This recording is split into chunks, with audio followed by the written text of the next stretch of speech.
سورہ لہب۔ سورہ لہب کا تعارف، مقام نزول۔ سورہ ابی لہب مکہ مکرمہ میں نازل ہوئی ہے۔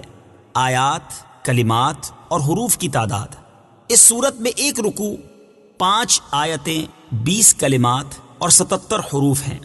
لہب نام رکھنے کی وجہ: لہب کا معنی ہے آگ کا شعلہ۔ عبد المطلب کا ایک بیٹا عبد العزیٰ جو کہ بہت ہی گورا اور خوبصورت آدمی تھا، اس کی کنیت ابو لہب ہے، اور اس سورت کی پہلی آیت میں یہ لفظ ابی لہب موجود ہے۔ اس مناسبت سے اسے سورہ ابی لہب یا سورہ لہب کہتے ہیں۔ سورہ لہب کا شان نزول: جب نبی کریم صلی اللہ تعالی علیہ وآلہ وسلم نے کوہ صفا پر عرب کے لوگوں کو دعوت دی تو ہر طرف سے لوگ آئے، اور حضور اقدس صلی اللہ تعالی علیہ وآلہ وسلم نے ان سے اپنے صدق و امانت کی شہادتیں لینے کے بعد فرمایا: انی لکم نذیر بین یدی عذاب شدید۔ اس پر ابو لہب نے حضور پر نور صلی اللہ تعالی علیہ وسلم سے کہا کہ تم تباہ ہو جاؤ، کیا تم نے ہمیں اس لیے جمع کیا تھا؟ اس پر یہ سورت شریف نازل ہوئی، اور اللہ تعالیٰ نے اپنے حبیب اکرم صلی اللہ تعالی علیہ وسلم کی طرف سے جواب دیا۔ اس سورہ مبارکہ کے شان نزول سے چند باتیں معلوم ہوئیں۔ نمبر 1، حضور پر نور صلی اللہ تعالی علیہ وآلہ وسلم اللہ تعالیٰ کے محبوب ترین بندے ہیں کہ آپ کے گستاخوں کو اللہ تعالیٰ نے خود جواب دیا، بلکہ یوں بھی کہہ سکتے ہیں کہ دشمنان خدا کو جواب دہی سنت رسول ہے، اور دشمنان رسول کو جواب دینا سنت الہیہ ہے۔ نمبر 2، جس قسم کی بکواس کفار نے حضور اقدس صلی اللہ تعالی علیہ وآلہ وسلم سے کی کہ معاذ اللہ آپ تباہ ہو جائیں، اسی قسم کا جواب اللہ تعالیٰ نے دیا اور خبیثوں کو اس انجام تک بھی پہنچایا۔ یہ بھی حضور اکرم صلی اللہ تعالی علیہ وسلم کی محبوبیت کی دلیل ہے۔ نمبر 3، قرآن کریم نے تمام مجرموں کی سزائیں بیان فرمائیں، جن میں سب سے زیادہ سخت سزا حضور صلی اللہ تعالی علیہ وسلم کے گستاخ کی ہے کہ قرآن کریم نے اس کے متعلق کبھی فرمایا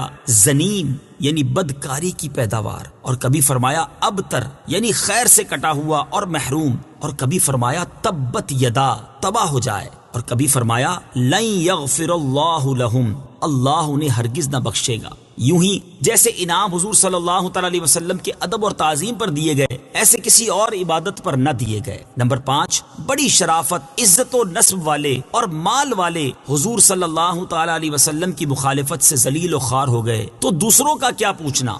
سورہ لہب کے مضامین: اس صورت میں بتایا گیا ہے کہ سید المرسلین صلی اللہ تعالی علیہ وآلہ وسلم سے دشمنی رکھنے اور انہیں ایذا پہنچانے کی وجہ سے ابو لہب دنیا میں ذلت و رسوائی کے ساتھ ہلاک ہوگا، اور آخرت میں اسے جہنم میں ڈال دیا جائے گا، اور اسی طرح اس کی بیوی بھی اس عذاب میں اس کے ساتھ ہوگی، کیونکہ وہ اس دشمنی میں اس کی مددگار تھی۔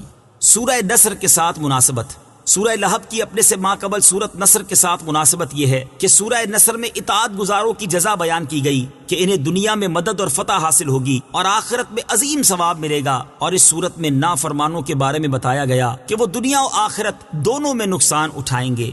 بسم اللہ الرحمن الرحیم۔ ترجمہ: اللہ کے نام سے شروع جو نہایت مہربان رحمت والا ہے۔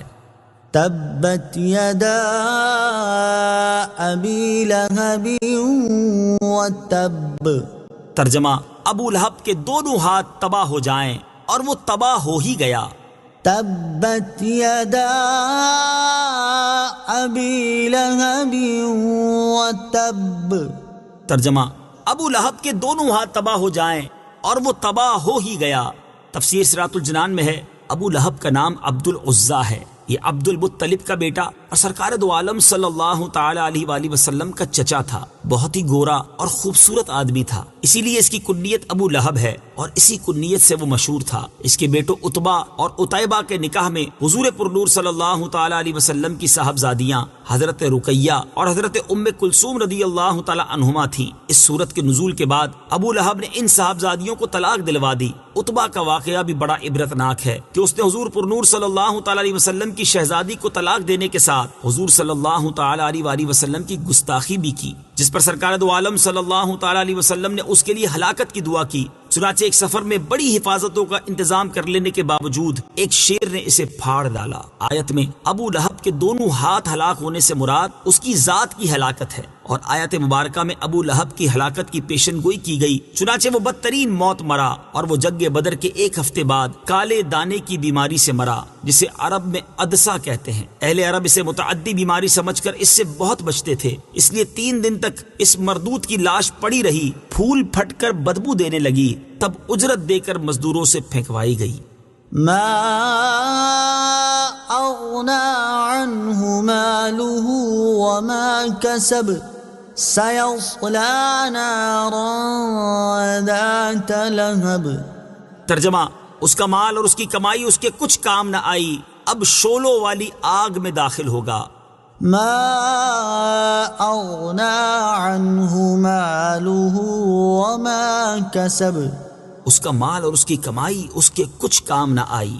تفسیر صراط الجنان میں ہے، مروی ہے کہ ابو لہب نے جب پہلی آیت سنی تو کہنے لگا کہ جو کچھ میرے بھتیجے کہتے ہیں اگر سچ ہے تو میں اپنی جان کے لیے اپنے مال و اولاد کو فدیہ کر دوں گا.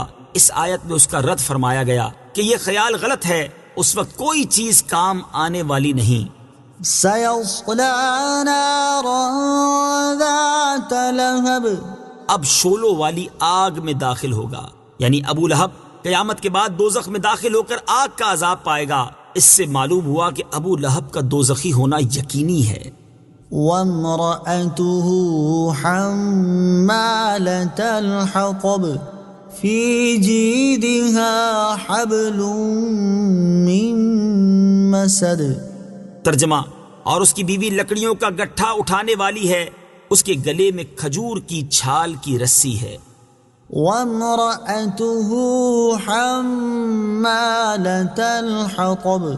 اور اس کی بیوی لکڑیوں کا گٹھا اٹھانے والی ہے. تفسیر صراط الجنان میں ہے، ام جمیل بنت حرب بن امیہ ابو سفیان کی بہن، جو رسول کریم صلی اللہ تعالی علیہ وآلہ وسلم سے نہایت عناد اور عداوت رکھتی تھی اور بہت دولت مند اور بڑے گھرانے کی عورت ہونے کے باوجود رسول اللہ صلی اللہ تعالی علیہ وسلم کی عداوت میں اس انتہا کو پہنچی ہوئی تھی کہ خود اپنے سر پر کانٹوں کا گٹھا لا کر رسول کریم صلی اللہ تعالی علیہ وسلم کے راستے میں ڈالتی تاکہ حضور پرنور صلی اللہ تعالی علیہ وسلم کو اور آپ کے اصحاب کو ایذا و تکلیف ہو. اور حضور اقدس صلی اللہ تعالی علیہ وآلہ وسلم کی ایذا رسانی اس کو اتنی پیاری تھی کہ وہ اس کام میں کسی دوسرے سے مدد لینا بھی گوارا نہ کرتی تھی.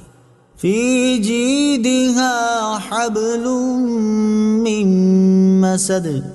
اس کے گلے میں کھجور کی چھال کی رسی ہے. تفسیر صراط الجنان میں ہے، ام جمیل کے گلے میں کھجور کی چھال سے بنی ہوئی رسی ہوتی جس سے وہ کانٹوں کا گٹھا باندھتی تھی. ایک دن یہ بوجھ اٹھا کر لا رہی تھی کہ تھک کر آرام لینے کے لیے ایک پتھر پر بیٹھ گئی. ایک فرشتے نے اللہ تعالیٰ کے حکم سے اس کے پیچھے سے اس گٹھے کو کھینچا، وہ گرا اور ام جمیل کو رسی سے گلے میں پھانسی لگ گئی اور وہ مر گئی. اس گستاخ خبیث نے دنیا میں بھی عذاب کا مزہ چکھا اور آخرت میں بھی عذاب میں جائے گی. آخرت میں آگ کی زنجیریں اس کے گلے میں ہوں گی اور جہنم کی لکڑیوں کا گٹھا اس کی پشت پر لدا ہوا ہوگا.